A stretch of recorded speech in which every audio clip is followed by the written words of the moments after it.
They say every legend has a beginning. But what they don't tell you is that most legends are born in blood. This is not the story you know. This is the story before the story. Before the name John Wick became a whisper that made killers check under their beds. Before the Baba Yaga. Before the impossible task. This is the night it all began. New York City, 1999. The Continental Hotel stands like a cathedral in the neon glow of Midtown Manhattan. Inside, the world's most dangerous people sip cocktails and conduct business with the civility of Wall Street brokers. Out here, the rules are simple. Blood for blood, but never on Continental grounds. And in room 818, a young man sits in silence. His name is Jardani Jovanovic. But the underworld knows him by another name. Jonathan. He's 24. Dark hair, darker eyes. The kind of man who looks like he's seen too much, too young. On the table before him, a Glock 26 freshly cleaned. A photo of a woman with kind eyes. A half-empty bottle of vodka he hasn't touched in 3 hours. He stares at the rain streaking down the window, his reflection fractured in the glass. You ever wonder, he says quietly to the empty room, if the devil keeps a ledger? No one answers. No one ever does. 3 days ago, Jonathan completed his 18th contract for the Tarasov crime family. Clean, efficient, no witnesses. Vigo Tarasov himself called it a work of art. But Jonathan doesn't paint for applause. He paints because the director taught him one lesson above all others. Survive. But survival has a cost.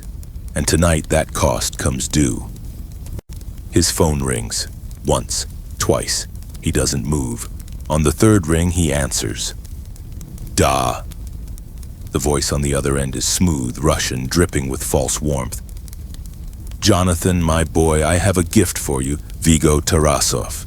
The Pakhan, the king. I don't want gifts, Jonathan says. Ah, but this one, you will like. Come to the Red Circle, midnight. Wear something nice. Tonight we celebrate your future. The line goes dead.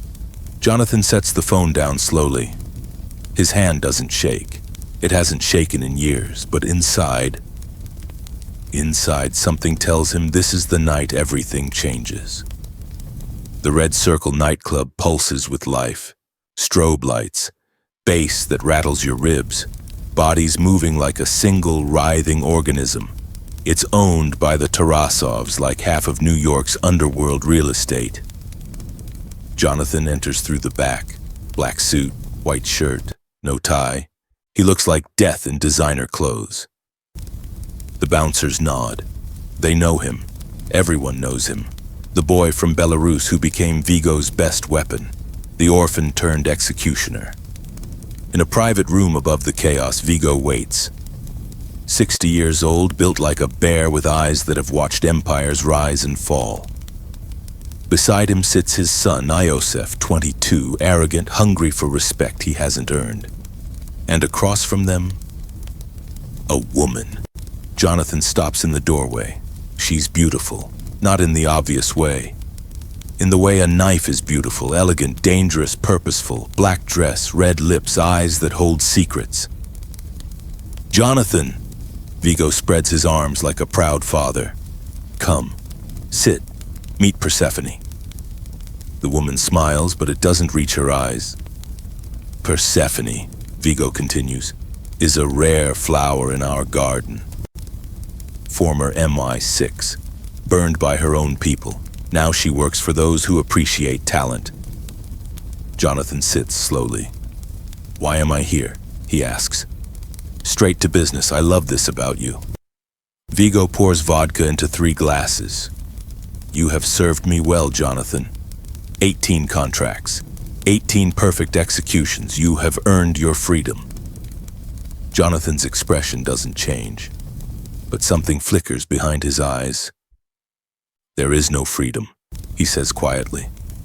Ah, but there is. Vigo slides a folder across the table. One last job. Do this and I release you from your oath. You walk away. Clean slate. New life. Jonathan doesn't touch the folder. What's the job? Vigo smiles. It's the smile of a shark.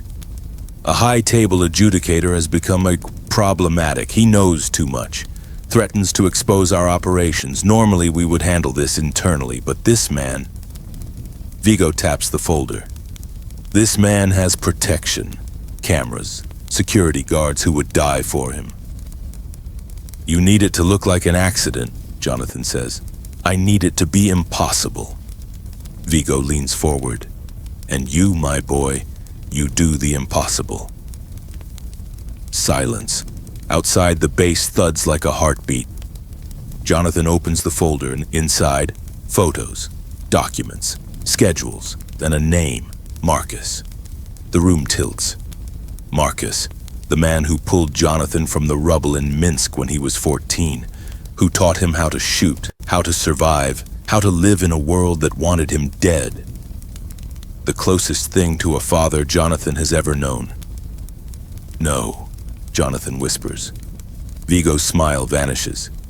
Excuse me? I said no. Iosef laughs, a cruel barking sound.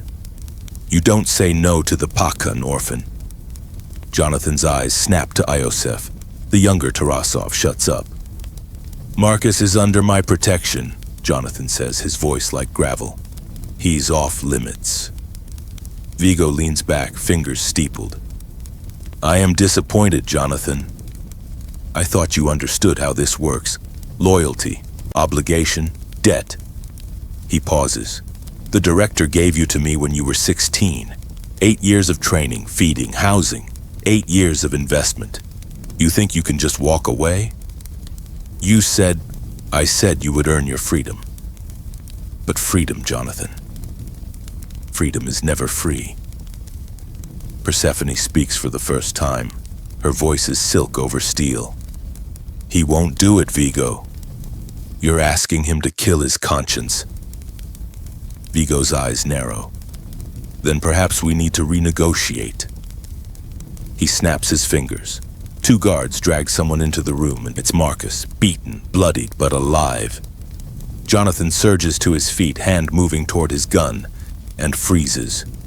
12 red laser dots appear on Marcus's chest. Sit. Down. Vigo's voice is ice. Jonathan sits. His knuckles are white. Marcus looks at him through swollen eyes. Don't, Marcus rasps. Whatever he wants. Don't. Vigo stands, walking slowly around the table like a professor delivering a lecture. Here is your choice, Jonathan. You kill Marcus. Clean. Painless. 1 bullet, and you walk free, or ... quote.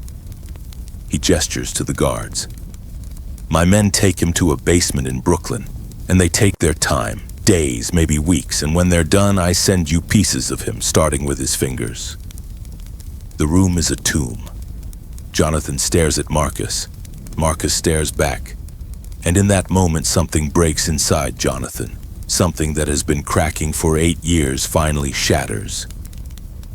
There's a third option, Jonathan says quietly. Vigo raises an eyebrow. Oh? Jonathan moves. It happens faster than thought. The Glock clears his holster. 2 shots, both guards drop, red dots vanishing. He pivots, firing through the window. Snipers outside scream as glass explodes inward. Iosef lunges. Jonathan sidesteps, drives an elbow into his throat. The younger Tarasov collapses, gasping. 5 seconds, 7 bodies. Jonathan aims at Vigo. The Pakan doesn't move, doesn't blink. You have just declared war, Vigo says softly. On the entire Tarasov family. I know. They will hunt you. To the ends of the earth. I know. And when they find you, they will make you beg for death.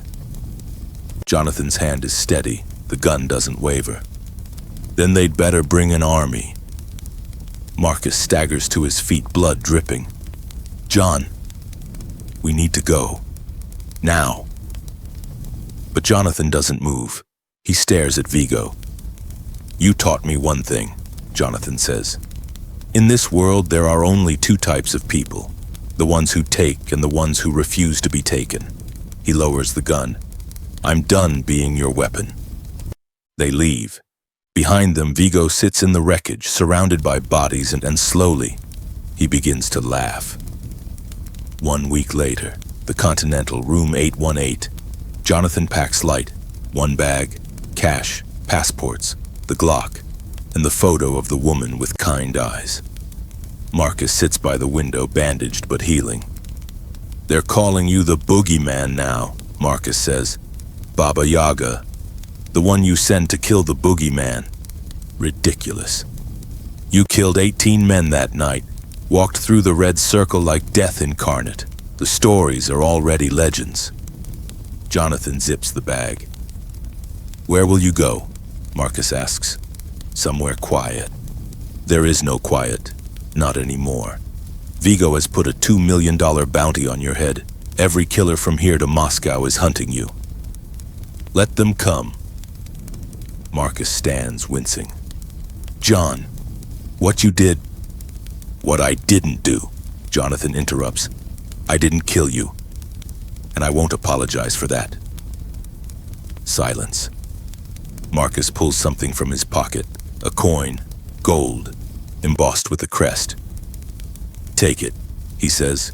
It's my last marker. If you ever need help, cash it in. Jonathan looks at the coin, then at Marcus. Why?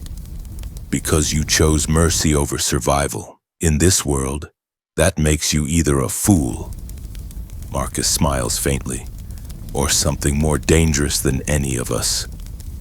They shake hands, and Jonathan walks out of room 818 for the last time.